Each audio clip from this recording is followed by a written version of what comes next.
Captain news நேயர்களுக்கு வணக்கம். சொல் புதிது நிகழ்ச்சிக்கு உங்களை மீண்டும் வரவேற்பதில் மிகுந்த மகிழ்ச்சி. இன்றைய நமது சிறப்பு விருந்தினராக புதிய தமிழகம் கட்சி நிறுவன தலைவர் டாக்டர் கிருஷ்ணசாமி அவர்கள் நம்மோடு இணைந்திருக்கிறார். வணக்கம் டாக்டர்.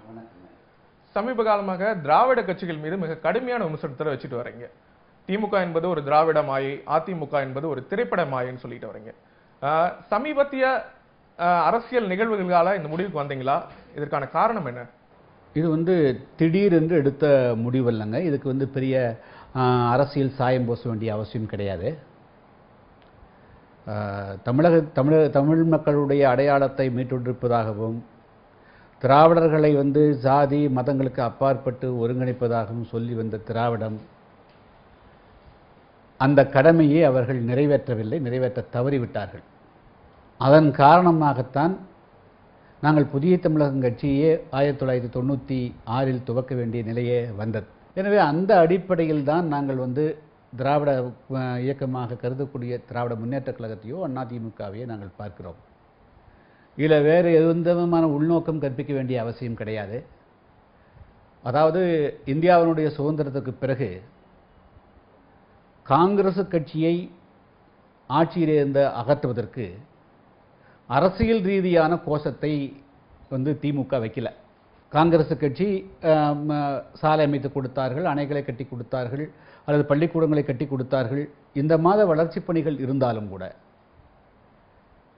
இவர்கள் முன்வைத்த கோஷம் திராவிடத்தால் தமிழகத்தை மீட்டெடுப்பதாகத்தான் சொல்லி வந்தார்கள். எனவே அது ஒரு ஐடென்டிட்டி பாலிடிக்ஸ், தங்களை அடையாளப்படுத்துவதற்காக முன்வைத்த ஒரு மிகப்பெரிய கோஷம். அந்த திராவிடம் என்பது அது ஆழமாக சென்றால் பல்வேறு விதமான முரண்பாடு இருக்குது அந்த திராவிடத்துக்குள்ள. நான் அந்த அளவுக்கு போக விரும்பலை. பொதுவாக தமிழகம், கேரளம், கர்நாடகம், ஆந்திரம், துளு பகுதி உள்ளடக்கிய இந்த இந்தியாவினுடைய தட்சண பூமியில் அழைக்கப்படக்கூடிய அந்த இந்திய சாத்புர மலைகளுக்கு அப்பா இருக்கக்கூடிய இந்த பகுதி முழுமையாக இது திராவிடம் என்று அழைத்து, எனவே இதற்கெல்லாம் தனி தேச நேஷனாலிட்டி, ஒரு தேசிய அடையாளம் கொடுக்கப்பட வேண்டும்.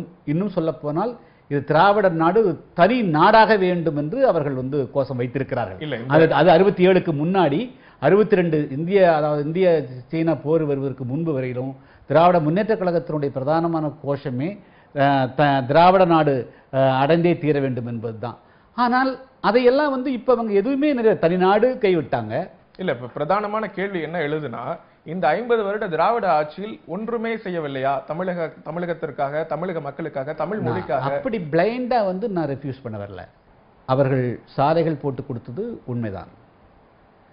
பள்ளிக்கூடங்களை காமராஜர் அவர்களுக்கு பிறகு சில பள்ளிக்கூடங்களை கட்டி கொடுத்திருக்கலாம், உயர்கல்வியிலே கவனம் செலுத்தியிருக்கலாம். ஆனால் நான் ஏற்கனவே சொன்னது போல காங்கிரஸை வீழ்த்துவதற்கு நாங்கள் அணைகள் கட்டி கொடுப்போம் என்று அவர்கள் வரல. நாங்கள் பள்ளிக்கூடங்களை அது புதிதாக கட்டி கொடுப்போம் என்பது வரல. என்ன, ஏற்கனவே தமிழகத்தில் இருக்கக்கூடிய 1 லட்சம் கிராமங்களில் காமராஜர் ஆட்சி காலத்தில் பள்ளிக்கூடம் கட்டி கொடுத்தாச்சு.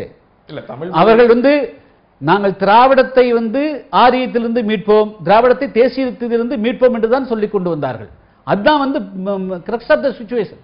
அவர்களுடைய கோரிக்கையை, அவர்களுடைய லட்சியம், அவர்களுடைய கொள்கையாக அறிவித்தது தேசியத்தோடு நாங்கள் இருக்க மாட்டோம், தேசியம் தமிழக மக்களுக்கு எதிரானது, தென்னவர்களுக்கு வடக்கே வாழ்கிறது தெற்கே தேய்கிறது கோஷம் வச்சுங்க. அப்போ வடக்கே இதனுடைய அந்த பிடியில இருந்து நீங்கள் தமிழக மக்களை, கேரள மக்களை, ஆந்திர மக்களை, கர்நாடக மக்களை விடுவித்து கொடுத்தீர்களா? விடுவித்து கொடுக்கலையே. நீங்க அதுக்குள்ள அவருடைய அங்கமா தானே மாறினீங்க நீங்க. அதுபோக திராவிடர் என்ற ஒற்றை சொல்லின் கீழ் தமிழர்களையாவது, தமிழர்களையும் கேரள மக்களையும், தமிழர்களையும் கன்னடர்களையும், தமிழர்களையும் ஆந்திர மக்களையும் நீங்கள் அந்த ஒரு சொற்றொடரில் திராவிடர் என்று உங்களால் அடையாளப்படுத்த முடிந்ததா? எனவே அந்த கொள்கை தோற்றுவிட்டதா இல்லையா?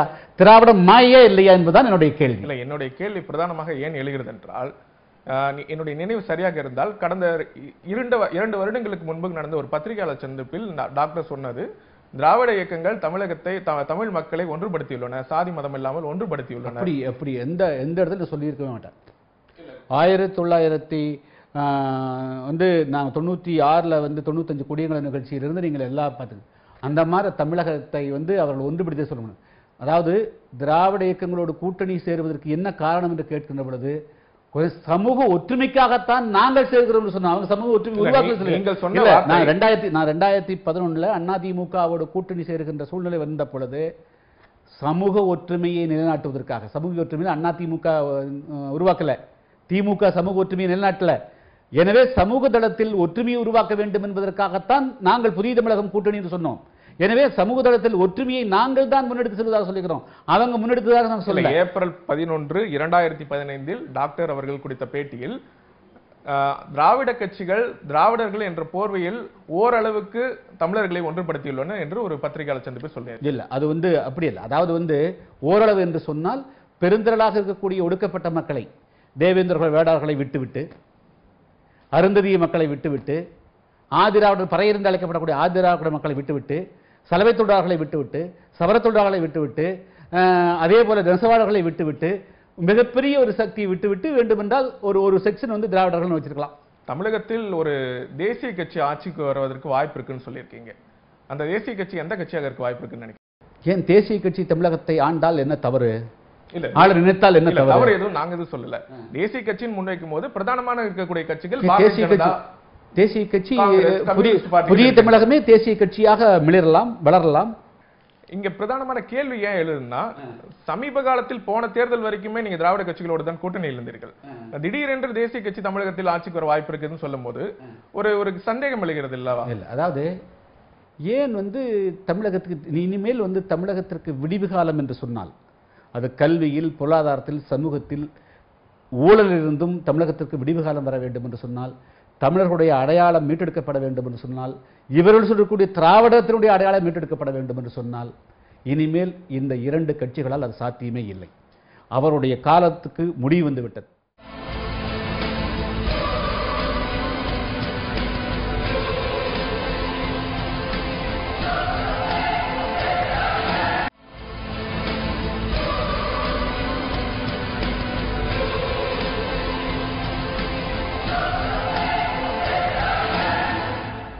புதிய தமிழகம் கட்சி பாரதிய ஜனதா கட்சியோடு சேர்வதற்கு தயாராகிவிட்டது. அதனால் தான் திராவிட இயக்கங்களை இப்போ இப்படி மிக கடுமையாக விமர்சனம் செய்து வருகிறது.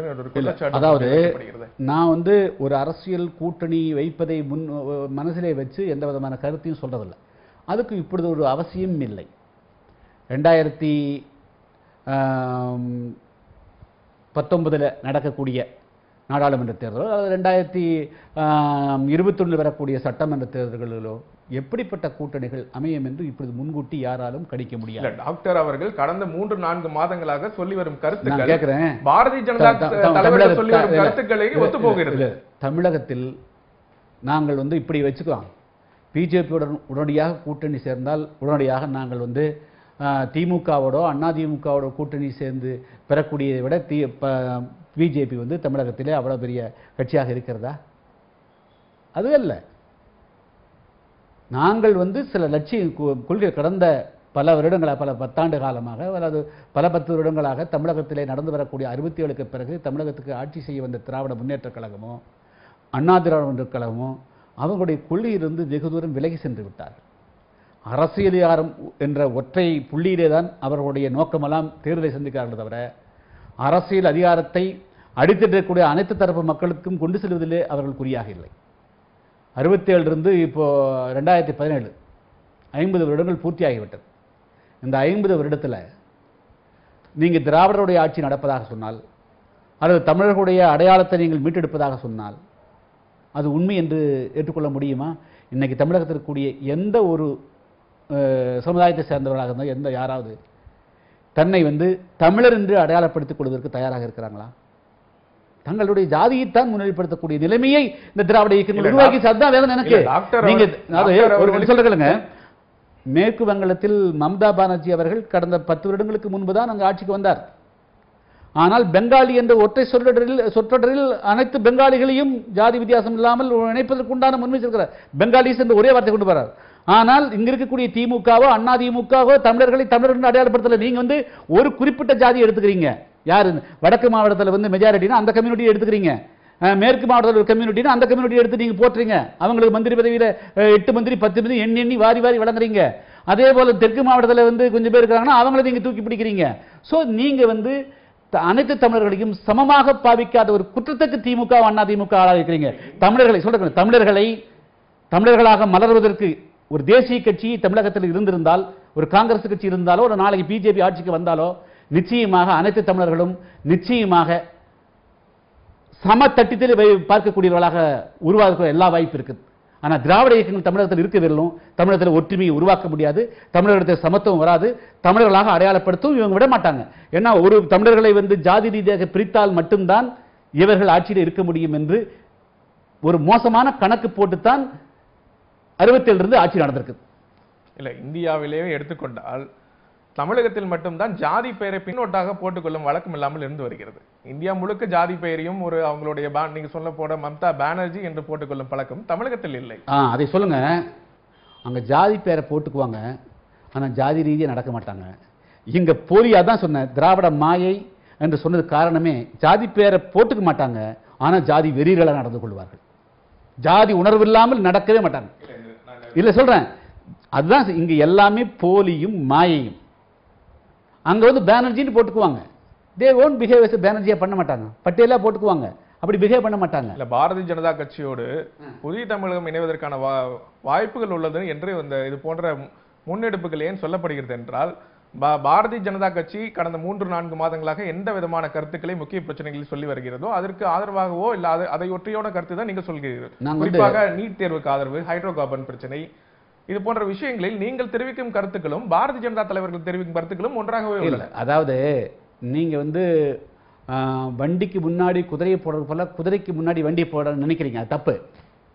நான் வந்து எதையும் அரசியல் கண்ணோட்டத்தோடு என்னுடைய அரசியல் வாழ்க்கையில் அணுகியதே இல்லை. சரி என்று சொன்னால் சரி, தவறு என்று சொன்னால் தவறு.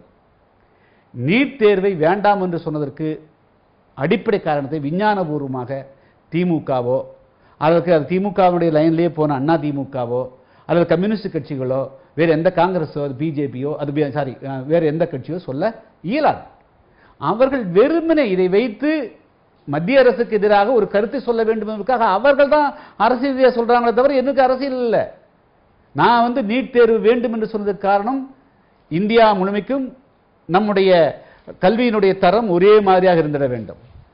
தமிழக மாணவருடைய கல்வித்தரம் இன்னைக்கு இருக்கிறது வந்து சரியானதல்ல, போதுமானதல்ல.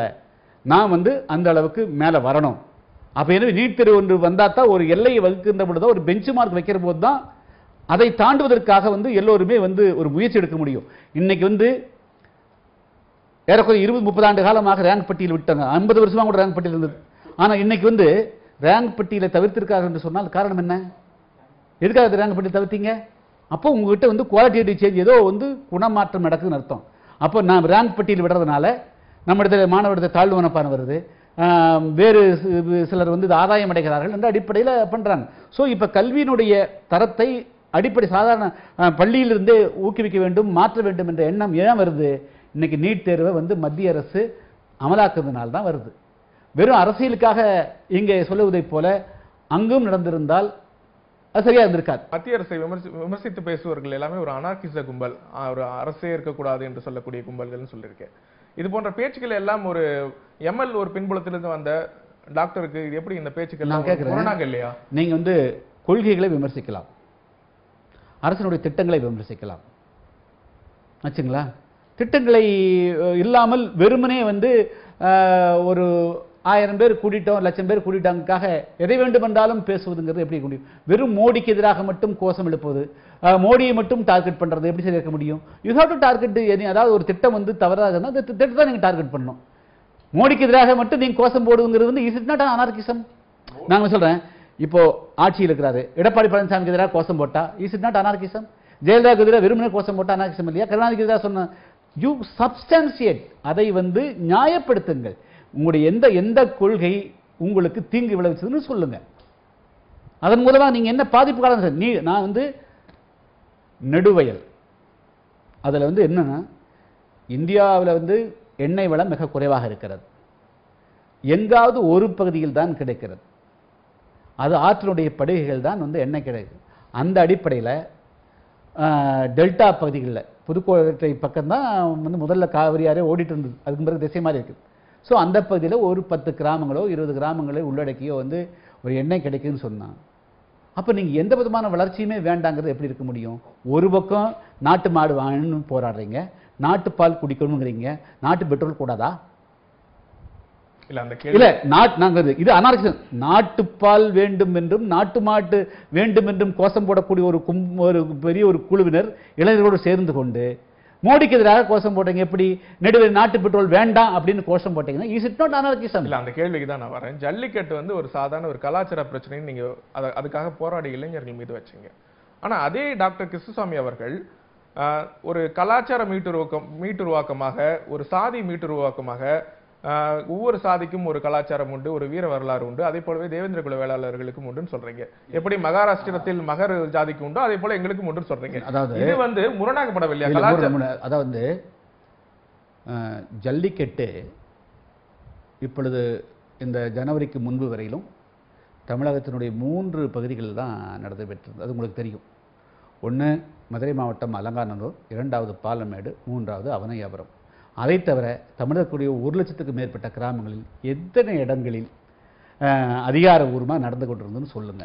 அப்படி இல்ல நான் சொல்றேன். இல்ல நான் கேட்டது 3 கிராமங்களில் மட்டுமே நடைபெற்றுக் கொண்டிருந்தது ஒட்டுமொத்த தமிழர்களுடைய அடையாளமாக நீங்கள் எப்படி சொல்வது சரி என்றே வைத்துக் கொண்டாலும் நான் அது கூட நான் என்ன சொன்னேன்னா, நான் அதை கூட நான் சொல்ல அதனுடைய உள்ளடக்கம் என்னன்னா, தமிழகத்தினுடைய விவசாயிகள் வறட்சியால் 250க்கு மேற்பட்டவர்கள் மரணம் எய்திருக்கிறார்கள். டெல்டா பகுதியில் இருந்த விவசாயிகளுடைய மரணம் இப்பொழுது தென் மாவட்டங்களுக்கும் போது மேற்கு மாவட்டங்களுக்கும் வருது. லட்சக்கணக்கான இளைஞர்கள் திரண்டு நீங்கள் விவசாயிகளுடைய பிரச்சனைகள் தீர்வுக்கு போராடாமல் இப்பொழுது இத்தனை லட்சக்கணக்கான மக்கள் திரட்டி ஒரு வெறும் கலாச்சார அடையாளத்துக்காக மட்டும் போராடவில்லை, விவசாயியுடைய பிரச்சனையை தீர்ப்பதற்காக நீங்கள் போராடினால் அதுக்குள்ள இதுவும் உள்ளடக்கம் சொன்னேன். இப்ப நான் சொன்னதா உண்மையா இருக்குது. நீங்க ஜனவரி மாதம் 17 இருந்து 20 பேரும் நீங்க போராடினீங்க, ஜல்லிக்கட்டு கிடைச்சது, விவசாயியுடைய பிரச்சனை தீர்ந்ததா? சொல்கின்ற கருத்தில் நாங்கள் உடன்படுவதாக வைத்துக் கொள்வோம். ஆனால் தேவேந்திர குல வேளாளர் என்கிற சாதி மீட்டுருவாக்கம் செய்வது சரியாகப்படுகிறதா? நீங்க அம்பேத்கர் வழியில் வந்தவர் சொல்லிக் கொள்கிறீங்களா? அம்பேத்கர் மகர வச்சு தான் பண்ணாரு. சாதி ஒழிப்பு தான் இந்தியாவிற்கான ஒரு முன்னேற்றத்துக்கான வழியா இருக்குன்னு சொல்லியிருக்காரு. எப்படிங்க சாதி ஒழிப்பு தான்? ஆமா, இதுவும் சாதி ஒழிப்பு தான். சாதி ஒழிப்பு தான் சொல்றோம். நம்ம சாதி மீட்டுருவாக்கம் அல்லவா? ஆமா, ஒரு பெரிய கோடு இருக்கு, அந்த சின்ன கோட்டை பெரிய கோடு கொண்டு வருது, பெரிய கோட்டை அழிக்கிறது இல்ல.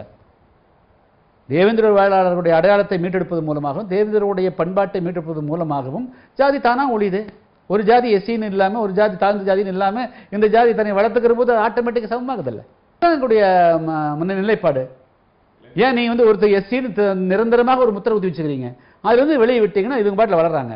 ஒரு செடி ஒரு விதையை போடுறீங்க, ஒரு ஈரத்தில் வச்சு துணியில் வச்சாலும் கூட முளை கட்டி வரும். பட் அது பயிர் தருமா? ஆனால் முளைக்கும், 2 வரும், 3 கூட வரும். நான் பார்த்துருக்குறோம். முளைப்பாரி எடுக்கிற போது இவ்வளோ பயிர் கூட வருது, நிழலில் வச்சா வரும்.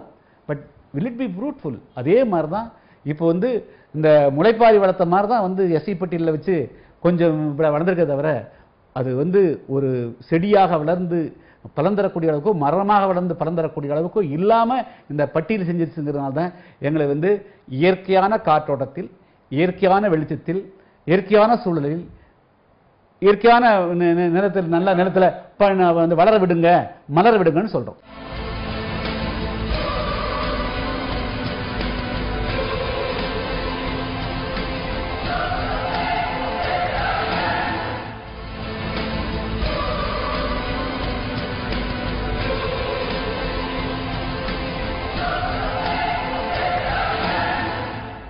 கடந்த 2 வருடங்களுக்கு முன்பாக அமித்ஷா அவர்கள் தேவேந்திர குல வேளாளர்களை மிகவும் பாராட்டினார். இந்த சமூகத்தை போல இந்தியாவில் உள்ள மற்ற அனைத்து சமூகங்களும் பின்பற்ற வேண்டும் சொல்லியிருந்தார்.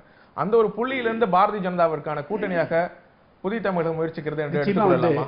இன்னைக்கு இல்லைன்னா நாளைக்காவது எல்லாருமே பட்டியலிருந்து வெளியேற வேண்டிய சூழ்நிலைகள் வரணும். நான் இன்னைக்கு தேவேந்திர வேளாளருக்கு இதை சொல்றேன். நாளைக்கு இதில் இருக்கக்கூடிய பல்வேறு சமுதாய மக்களும் வெளியேறணும். இப்போ ஒரிசாவில் 60க்கும் மேற்பட்ட பழங்குடி மக்கள் இருக்கிறார்கள். ஆனால் எல்லோருமே 60க்கும் மேற்பட்ட பழங்குடினா 5000 பேர் 10,000 பேரும் கூட ஒரு பழங்குடியா இருப்பாங்க. அவங்களுடைய அடையாளத்தோடு தான் வாழ்வதற்கு அவர்கள் அனுமதிக்கப்பட்டிருக்கிறார்கள். அந்த அடையாளத்தை அழித்து எந்த விதமான சலுகைகளும் அவர்கள் பெறல. அதே போலதான். ஆனால் தமிழ்நாட்டில் இந்த திராவிட கட்சிகள் திமுகவும் அதிமுக மேல் எனக்கு ஏன் கோபம் என்று சொன்னால், இவர்கள் நீ திராவிட முன்னேற்ற கழகம்னு வச்சையே, ஏன் அதை முக்குலத்தோருக்கு திராவிட முத்திரை குத்தல? ஏன் நீ திராவிடமா இல்ல? தமிழ்நாட்டில் ஆரி பவன் இருக்குது, ஆரி வைத்தியசாலை இருக்குது. திராவிட பவன் எங்கே? திராவிட வைத்தியசாலை எங்கே? திராவிடத்தின் பெயரால் நீ வந்து ஒண்ணு நீங்க பண்ணீங்களா? நீங்க இல்ல, இங்க கேள்வி என்னன்னா, வருணாசிரம முறை 2000 வருடங்களாக இருக்கிறது. திராவிட கட்சிகள் ஆட்சிக்கு வந்து 50 வருடங்கள் தான் ஆகின்றன. நீ இப்ப கோரியேறிய கோழி பிடிக்கிறீங்க, எப்படி நீங்க போகிறீங்க? 50 வருஷத்துலயே நீங்க வந்து ஸ்பாயில்டு கண்ட்ரி, தமிழ்நாட்டை வந்து சீரழிச்சிட்டீங்க. தமிழுடைய பண்பாடு, தமிழுடைய அதற்காக தேவேந்திர குல வேளாளர்களை எந்த விதத்தில் தாழ்த்தப்பட்ட ஒரு பட்டியலில் சேர்த்தார்கள் என்றே தெரியவில்லை. அதுக்காக இடஒதுக்கீடு துறக்கும் நாங்கள் தயாராக இருக்கிறோம் என்று சொல்வது எந்த விதத்தில் அந்த மக்களுக்கான ஒரு சமூக நீதியாக இருக்கு? அதாவது பட்டியலில் வைத்துத்தான் இடஒதுக்கீடு கொடுப்போம் என்று சொன்னால் அதை கூட நாங்கள் எடுப்பதற்கு தயாராக இருப்போம் என்றுதான் பொருள். ஆனால் இடஒதுக்கீடே வேண்டாம் என்று நாங்கள் வந்து சொல்ல. இடஒதுக்கீடு வந்து இந்த சமுதாயத்தில் வந்து எல்லாருக்கும் கொடுக்கின்ற வரையிலும் இடஒதுக்கீடு இருக்கும். அது எஸ்சின்னு வச்சுக்கொள்ள, தேவேந்திர வேளாளர் என்ற அந்த அதுக்கு தான் எங்களுக்கு உண்டான பங்கு கொடுத்துட்டு போலாம். நாங்க 6% இருக்கிறோம், 7% இருக்குன்னா தேவேந்திர வேளாளருக்கு 6% கொடுத்துருப்போம். நிச்சயமாக உங்களுக்கு தெரிஞ்சிருக்கும், உத்தரப்பிரதேசத்தில் கன்ஷிராம் அவர்கள், பகுஜன் சமாஜை கட்டிய கன்ஷிராம் அவர்கள் எப்படி அவருடைய கட்சி ஆட்சி பிடிக்கும் அளவுக்கு கொண்டு வந்தார் என்றால், ஒரு நிர்வாக ரீதியிலான ஒரு நிலையிலிருந்து அரசியல் ரீதியான நிலைக்கு கொண்டு வருகிறார். அதாவது ஒரு நன்கு வளர்ந்த ஒரு நடுத்தர வர்க்கத்தை முன்னிறுத்தி தான் தன் கட்சியை வளர்க்கிறார். அதற்கு இடஒதுக்கீடு போன்ற விஷயங்கள் கண்டிப்பாக தேவையில்லையா? இங்க பாருங்க, இடஒதுக்கீட்டு மூலமாக அரசியல் அதிகாரத்தை பிடிக்க முடியாதுங்கிறது தான் அதற்கான நல்ல உதாரணம் உத்தரப்பிரதேசத்தில் பகுஜன் சமாஜ் கட்சி. இடஒதுக்கீட்டு மூலமா பண்ணல, இடஒதுக்கீடு இல்லாதனால தான் அவங்க பண்ணியிருக்க முடிஞ்சது. இடஒதுக்கீடு மூலமாக என்று சொன்னால் இந்தியாவில் வந்து 543 நாடாளுமன்ற உறுப்பினர்கள், 110 பேர் பழங்குடியினர் மற்றும் தாழ்த்தப்பட்ட சமுதாயத்தை சேர்ந்தவர்கள். என்ன அரசியல் அதிகாரத்தை அவர்களால் மீட்டெடுக்க முடிஞ்சது? அந்தந்த கட்சியில் வெற்றி பெற்று போனால் அந்த கட்சியினுடைய ஊதுகுழலாக இருப்பதை, அந்த கட்சிகளுக்கு அடிமைகளாக இருப்பதை தவிர வேற எதுவும் செய்யல. தமிழ்நாடு சட்டமன்றத்தில் 234 44 பேர் வந்து தாழ்த்தப்பட்ட சமுதாயத்தை சேர்ந்து இருக்கிறார்கள். அவர்கள் என்ன இந்த மக்களுக்காக எதுக்காக எப்பொழுது குரல் கொடுக்க முடிஞ்சிருக்குது? எங்களை போன்றவர்கள் அரசியல் இயக்கத்தை உருவாக்கி நாங்கள் அந்த மக்களுடைய அரசியல் பலத்தோடு நின்ன காரணத்தினால்தான் சட்டமன்றத்தில் சுயமாக குரல் கொடுக்க முடிஞ்சதே தவிர திமுக சட்டமன்ற உறுப்பினர்களோ, அதிமுக சட்டமன்ற உறுப்பினர்களோ, அல்லது கம்யூனிஸ்ட் சட்டமன்ற உறுப்பினர்களோ இந்த மக்களுக்கு எப்பொழுது வந்து குரல் கொடுத்திருக்கிறார்கள்? எப்பொழுது இந்த மக்களுக்காக பாடுபட்டிருக்கிறார்கள்? தேவேந்திர குல வேளாளர்கள் மீது நிகழ்த்தப்பட்ட மிகப்பெரிய வன்முறைகளில் உங்களோடு கரம் கோர்த்து நின்றது இடதுசாரிகளும் சில தலித் இயக்கங்களும் தான். அதை நீங்கள் மறந்து விடுவீர்களா? எதிராகவும் இருந்திருக்கிறார்கள். அதாவது மாஞ்சோலை தேயிலை, அதாவது கொடியங்குளம் நிகழ்ச்சி நடந்த போது எங்களுக்கு யாருமே ஒத்துழைக்கல. இல்ல, தேவேந்திர வேளாளர் தான் தனியாக தான் போராடிக்கிறாங்க. இன்னும் சொல்ல போனா 1989ஆம் ஆண்டு போடி மீனாட்சிபுரம் கலவரம் ஏற்பட்ட பொழுது, போடி மீன் தேனிக்கு என்னுடைய ஒரு பகுதியாக கூடிய அல்லி நகரத்தில் தேவர சமுதாயத்துக்கும் தேவேந்திர வேளாளருக்கும் பெரிய மோதல், நேருக்கு நேர் வந்து மோதிக்கொள்ள, இந்த பக்கம் 1000 பேர், அந்த பக்கம் 1000 பேர் நிற்கிறாங்க. அப்பொழுது வந்து இந்த தேவர சமுதாயத்தை சார்ந்தவர்கள் யாரை கொண்டு வந்து தங்களுக்கு பாதுகாப்பாக நிறுத்தினாங்க சொன்னா அந்த ஊருக்கு அருந்தீர் தான் வந்து முன்னாடி நிறுத்துறாங்க. ஏன்னா அருந்தீர் நிறுத்தினா அவன் அடிக்க மாட்டான் அப்படிங்காக. சோ தேவேந்திர வேளாளர்கள் எப்பொழுது மனிதநேயத்தோடும் சமூக நீதியோடும் நடந்திருக்கிறார்கள். இல்ல, கேள்வி என்ன வருதுன்னா, நீங்க இப்போது தமிழகத்தில் ஒரு தேசிய கட்சி ஆட்சிக்கு வந்தா பரவாயில்லன்னு சொல்றீங்க. நீங்க சொல்லுவது பாரதிய ஜனதாவா இருக்கலாம், காங்கிரஸாக இருக்கலாம், எந்த ஒரு தேசிய கட்சி உங்களோட கை கொடுத்து நின்றார்கள்? திராவிட முன்னேற்ற கழகமும் அண்ணா திராவிட முன்னேற்ற கழகமும் அவர்கள் இப்பொழுது எந்த விதத்திலும் தமிழக மக்களுக்கு நன்மை செய்யக்கூடிய நிலைமையில் இல்லை. அவர்கள் ஒரு குடும்பம் இன்னைக்கு வந்து குடும்ப ஆட்சி கூடாது என்று சொன்னால் திருப்பி இன்னைக்கு வந்து ஒரு குடும்பத்தினுடைய ஆட்சிக்குத்தான் மீண்டும் வந்து வழிகோடும். எனவே குடும்ப ஆட்சிகளால் தமிழகத்திற்கு கேடுதான் நிகழ்ந்திருக்கிறது. எனவே அந்த குடும்ப ஆட்சிகள் முற்றாக போகணும். திராவிட இயக்கங்கள் அவங்களால வந்து இனிமேல் ஒரு காலத்துக்கு நன்மை தமிழகம் செய்ய முடியாது. அதே தவறு தான் மாறி செய்ய முடியும். அதிமுக ஆகுதுன்னா மாறி திமுக வந்துன்னா அவங்க அந்த தவறு தான் செய்ய முடியும். அப்புறம் இல்ல, நீங்கள் வந்து டாக்டர் பாபா சாஹேப் அம்பேத்கர் மீது வைக்கக்கூடிய குற்றச்சாட்டு தனித்தொகுதி என்பது ஒரு சரியான நடைமுறையில்னு சொல்றீங்க. ஆனா தனித்தொகுதி பெறுவதற்கு டாக்டர் அம்பேத்கர் எவ்வளவு போராடினார்கள் என்று வரலாறு அறிந்தவர்களுக்கு தெரியும். அம்பேத்கர் அவர்களை குற்றம் சுமத்தி சொன்னதாக இல்ல, நீங்கள் அந்த சூழ்நிலை புரிந்து கொள்ளாமல் முழுக்க அம்பேத்கர் மீது அம்பேத்கர் அவர்களை குற்றம் சுமத்துவதாக நீங்க சொல்லக்கூடாது. நான் வந்து எப்பொழுதுமே வந்து குற்றமாக நாங்க வந்து சொல்ல. இந்தியாவினுடைய சுதந்திரத்துக்காக போராட்டம் நடந்து கொண்டிருந்த வேளை, அப்பொழுது இந்தியாவினுடைய சுதந்திரத்தை பற்றி, சுதந்திரம் கொடுப்பது சம்பந்தமாக மற்றும் பல்வேறு பிரச்சனைகள் சம்பந்தமாக 2வது வட்டமேஜை மாநாடு லண்டனில் நடைபெற்றது. அந்த 2வது வட்டமேஜை மாநாட்டில் கலந்து கொண்டான அம்பேத்கர் அவர்கள் மற்றும் காந்தி அவர்கள் எல்லாருமே வந்து என்ன முடிவு பண்ணாங்க அப்படின்னா, கண்ணல் அம்பேத்கர் என்ன சொன்னார், எங்களுக்கு வந்து நாங்கள் பல காலம் ஒடுக்கப்பட்டோம், சுதந்திரம் வந்தால் எங்களுக்கு வந்து நாங்கள் வந்து தேர்தல் களத்தில் வெற்றி பெறுவதற்கு ஏன்னா வந்து இந்த டெமோக்ரஸிங்கிறது வந்து நீங்கள் பிரிட்டிஷ் டெமோக்ரஸி தான் கொண்டு போகிறீங்க, வெற்றி பெறுவதற்கு வாய்ப்பில்லை. அதனால் வந்து நாங்கள் தாழ்த்தப்பட்ட மக்கள் மட்டுமே போட்டியிடக்கூடிய செப்பரேட் எலெக்ட் தனி வாக்காளர் தொகுதி முறையை நீங்கள் வந்து தரணும்னு சொல்லிட்டு அண்ணல் அம்பேத்கர் அவர்கள் முன்வைத்தார். அதைய அன்றைய பிரதமர் அவர்களும் விருத்தி பிரதமர்களும் வந்து தனி வாக்காளர் தொகுதி முறையை கொடுத்தார். ஆனால் காந்தி அவர்கள் வந்து எரவாடா சிறையில் இந்த தனி வாக்காளர் தொகுதி முறையை எதிர்த்து வந்து உண்ணாவிரதம் இருந்தார். அண்ணல் அம்பேத்கர் அவர்கள் ஏன் அதுல ஸ்ட்ரிக்டா நிக்கலிங்கிறது தான் கொஸ்டின். எரவாடா சிறையில் காந்தி அவர்கள் நான் உயிரை துறப்பேன் உண்ணாவிரதம் இருந்து என்று காந்தி அவருடைய உயிரை காப்பாற்றினார். ஆனால் இந்தியாவில் இருக்கக்கூடிய ஒடுக்கப்பட்ட மக்களுடைய உரிமை பதிவாகி விட்டது. அப்படி எடுத்துக்கலாம்னு சொல்றீங்க. அவரால் என்ன செய்ய முடியல. அது வந்து இடஒதுக்கீடு வாங்கி என்ன பிரயோஜனம்? காங்கிரஸ் கட்சியினுடைய நாடாளுமன்ற உறுப்பினராக இருந்து என்ன பலன்? திமுகவுடைய நாடாளுமன்ற உறுப்பினராக இருந்து என்ன பலன்? என்ன சாட்சி? அதிமுக நாடாளுமன்ற உறுப்பினராக இருக்கிறார்கள். நாடாளுமன்றத்தில் தமிழகத்தினுடைய ஒடுக்கப்பட்ட மக்களுடைய பிரச்சனை எந்த பிரச்சனையும் அவங்க பேசக்கூடியதாக இருந்தது. அது அந்த ஆதங்கத்தில் தான். அது வந்து ஒருவேளை வந்து கிடைக்காமல் கூட போயிருக்கலாம். ஆனால் இந்தியா முழுவதும் இந்த மக்கள் வந்து வேறு மாற்று ஒன்றுக்கு போராடுவாங்க. அதாவது இதே தான் பல பேர் முன்ன வச்சாங்க. இஸ்லாமியர்களுக்கு கேட்டாங்க, எல்லாம் கேட்டாங்க. அப்போ வந்து அந்த கோரிக்கையை முன்வைத்து தொடர்ந்து அம்பேத்கர் அவர்களும் அவர் உண்ணாவிரதம் மேற்கொண்டிருக்கணும். நீங்க அண்ணா அம்பேத்கர் அவர்களும் முன்வைத்திருக்கணும், நானும் உண்ணாவிரதம் எனக்கு வேண்டும் சொல்லிட்டு. அப்ப தென் தேர் வில் பி நியூட்ரல் வந்திருக்கும், ஒரு ஸ்டேஜ் வந்திருக்கும். வரலாற்றை தற்போது எப்படி வேணாலும் திருத்தி சொல்லலாம் இல்லையா? அதாவது அப்போது நிகழ்ந்த சூழ்நிலைகளையும் இப்போதுள்ள சூழ்நிலையும் பொருத்தி பார்ப்பது எந்த யாருக்கு விட்டு கொடுத்துட்டாங்க அப்படிங்கிறது பிரச்சனை. ஸோ காம்ப்ரமைஸ் ஆகிற போது அதனால் பாதிப்புகள் வருது. அந்த செப்பரேட் எலெக்டட் யூஸ் ஆகலன்னு சொல்றோம்.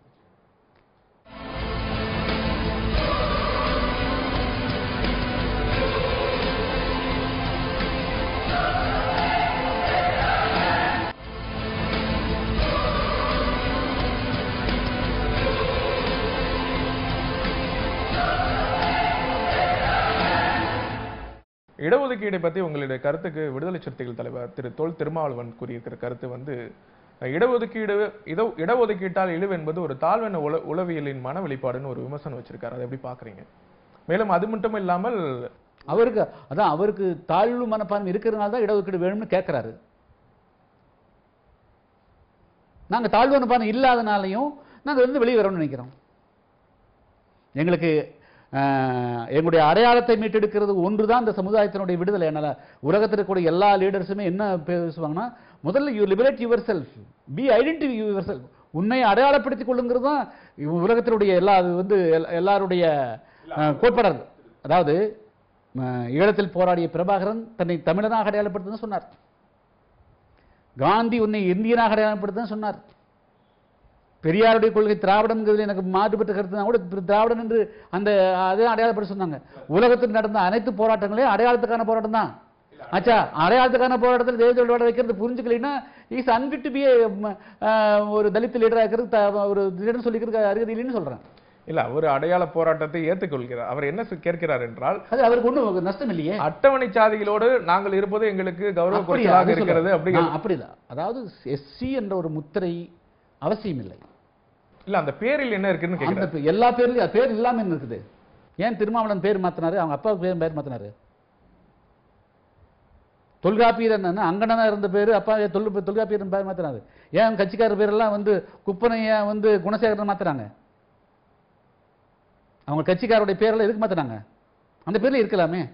திருமாவளவன் வைக்கக்கூடிய மற்றொரு குற்றச்சாட்டு, உழைக்கும் மக்களை ஒன்று சேர விடாமல் பாரதிய ஜனதா விடுத்த வேளையில் புதிய தமிழகம் கட்சி சிக்கிவிட்டது அப்படின்னு சொல்றாரு. அவரை வந்து மனசாட்சியோட கேட்க சொல்லணும். 1998ஆம் ஆண்டு மாஞ்சோலை தேயிலை தோட்ட தொழிலாளர்களுக்காக போராட்டத்தை உச்சகட்டமாக நடத்தி கொண்டிருந்தேன். அங்க இருக்கக்கூடிய மக்களில் வந்து 70, அதாவது வந்து அங்க ஜாதி வித்தியாசம் இல்லாமல் தான் தொழிலாளர்கள் தான் போராட்டம் நடத்துறோம். ஆனா திருமாவளவன் தான் வந்து முதல்ல வந்து அங்க இருக்கக்கூடிய 150 பிரிச்சு நேர் எதிராக அந்த போராட்டத்துக்கு எதிராக செயல்பட்டு திருமாவளவன் ஆச்சுங்களா. அதே போல வந்து நான் வந்து திருமாவளவனுக்கு முன்கூட்டியே வந்து தமிழகத்தினுடைய எல்லா பகுதிகளுக்கும் போய் சேர்ந்து கொடியேற்றி தேவேந்திர வேளாளர், ஆதிராடர், அருந்து என்ற 3 வார்த்தையை பயன்படுத்தி அன்னசமயத்தில் ஒன்றுபடுத்திட்டு வந்தேன். சிறுவத்தூர் என்ற பகுதியில் புதுப்பட்டி என்ற ஒரு கிராமத்தில் நடந்த தேவேந்திர வேளாளருக்கும் ஆதிராளருக்கும் மோதலை வந்து தமிழ்நாடு எங்கும் கொண்டு போய் பரப்பி பள்ளர் கீழே வந்து பறையர்ப்பு இருக்கிறதா என்ற கோஷத்தை உள்ள வச்சு ஒடுக்கப்பட்ட மக்கள் அனைவரும் புதிய தமிழகத்தில் இருந்த மக்களை பிரித்து கொண்டு போன குற்றவாளி திருமாவளவன்.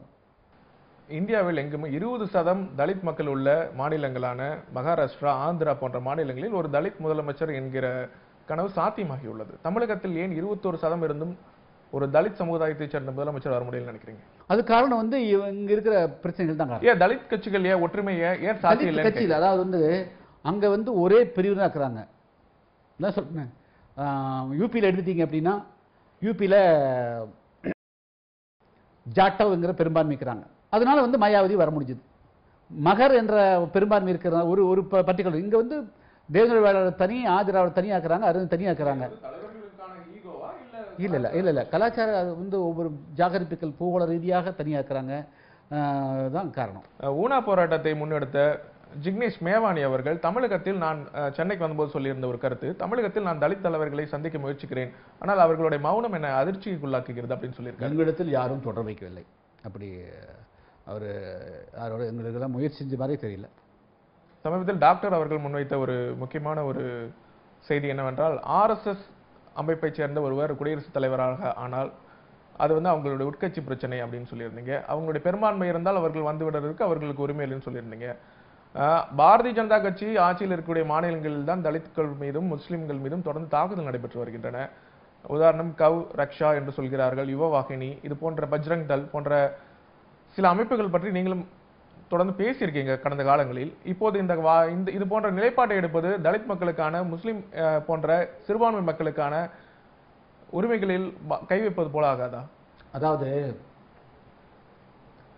எந்த இந்தியாவே வந்து மதம் ஆளுவதை நான் என்றுமே ஏற்றுக்கொண்டதில்லை. பிஜேபியால் வந்து ஒரு தூய்மையான அரசு கொடுக்க முடியும் என்று நான் நம்புகிறேன். அதே சமயத்தில் இந்தியாவினுடைய இந்த செக்குலர் மதச்சார்பின்மையை பயன்படுத்தி கொண்டு சில அமைப்புகள் இந்தியாவுடைய ஒட்டுமொத்தமான இந்தியன்னஸ் இதை வந்து தலைகளாக புரட்டி போடுவதற்கு உண்டான முயற்சி எடுக்கும் பட்சத்தில் அது கண்டிப்பாக அது ஏற்றுக்கொள்ள இல்லை. அது நான் சொல்ல வரல. இந்தியாவினுடைய ஒட்டுமொத்த அந்த இந்தியன்னஸ், இந்தியாவினுடைய இந்த தன்மையை மீண்டும் வந்து வேறு சில இதுக்காக இறக்குமதி செய்யக்கூடக்கூடிய அமைப்புகளால் வந்து இந்தியாவினுடைய ஒட்டுமொத்தமான அதை மாற்றி அமைப்பதற்குண்டான முயற்சி வருமானால் அதை வந்து ஏற்றுக்கொள்ள இயலாது. நான் வந்து பிஜேபியோ அல்லது வந்து அரசு விமர்சனங்கள் செய்கின்ற பொழுது பிஜேபி ஒரு அரசியல் கட்சியாக பார்க்கிறோம். RSSக்கு பல நோக்கங்கள் இருக்கலாம். இல்ல, தமிழகத்தில் காங்கிரஸ், கம்யூனிஸ்டை தவிர மற்ற எல்லா பிரதான கட்சிகளும் பாரதிய ஜனதாவோடு கூட்டணி வைத்த கட்சிகள் தான். அவர்கள் யாருமே கூட சொல்ல துணியாத ஒரு விஷயம், RSSற்கும் பாரதிய ஜனதாவிற்கும் சம்மதம் இல்லை, அவர்களுக்கு ஒரு அமைப்பு, இவர்கள் ஒரு கட்சி என்று சொல்ல தயங்குகிறார்கள். RSSனுடைய சிந்தனைகளில் வந்து பலது வந்து நான் ஏற்றுக்கொள்ள மாட்டேன். ஆனால் RSS தேவை என்ற நிலைக்கு வந்து இன்னைக்கு இந்தியாவை ஆண்ட கட்சிகள் எல்லாம் உருவாக்கிட்டாங்க. நீங்க RSSக்கு வந்து நீங்க தான் அதுக்குண்டான சிச்சுவேஷனை கிரியேட் பண்ணி வச்சுக்கிறீங்கன்னு சொல்றேன். நீங்க எப்படி வந்து மோகன் பகத் வந்து ஒரு பெரிய ஒரு RSSனுடைய இயக்கத்தின் தலைவராகிறாரு, இந்தியாவினுடைய ஜனாதிபதியாக யாரை வர முடியும் என்பது அந்த நாடாளுமன்ற பெரும்பான்மை நாடாளுமன்ற உறுப்பினர் சட்டமன்றம் தீர்மானிக்கக்கூடியது. பொதுவாக வந்து இந்தியாவுக்கு வந்து கான்ட்ரோவர்சி இல்லாதவர்கள், எந்த மதத்தையும் சாராதவர்கள் வந்து அந்த பதவியில் உட்கார்ந்தால் சரி என்பதுதான் நம்முடைய கருத்து. அதே சமயத்தில் அவர்தான் முடிவு என்று பிஜேபி முடிவெடுத்து விட்டால் நீங்களும் நாங்கள் தடுக்க முடியுமா?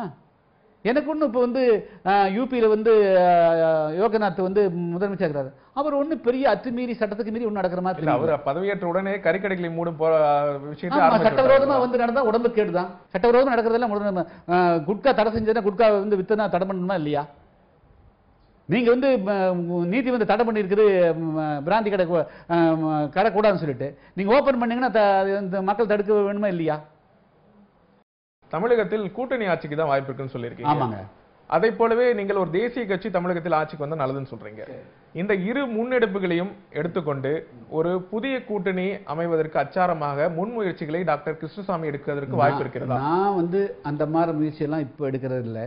ஆனால் திமுக, அதாவது அதிமுகவுக்கு மாற்றாக திமுக வருவது என்பதை நிச்சயமாக தடுத்து நிறுத்த வேண்டும் என்று தெளிவாக்குறேன். அதற்காக எந்த ஒரு கூட்டணியும் நீங்கள் அது இல்ல, திமுக அண்ணா திமுக போச்சுன்னா திமுக தான் வரணுங்கிற மாதிரி தமிழகத்தில் இருக்குல்ல. திமுக போன அண்ணாதுங்க அந்த நிலை வரக்கூடிய சட்டமன்ற தேர்தல் நிச்சயமாக நடைபெறாது. அதுக்குண்டான அரசியல் யுக்தி இருக்கும். தமிழக மக்களுக்கான, குறிப்பாக ஒடுக்கப்பட்ட மக்களுக்கான உங்களுடைய போராட்டங்கள் வெற்றி பெற கேப்டன் நியூஸ் தொலைக்காட்சியின் சார்பில் எங்களுடைய வாழ்த்துக்களை தெரிவித்துக் கொள்கிறோம். நிகழ்ச்சியில் பங்கு பெற்றமைக்கு மிக்க நன்றி.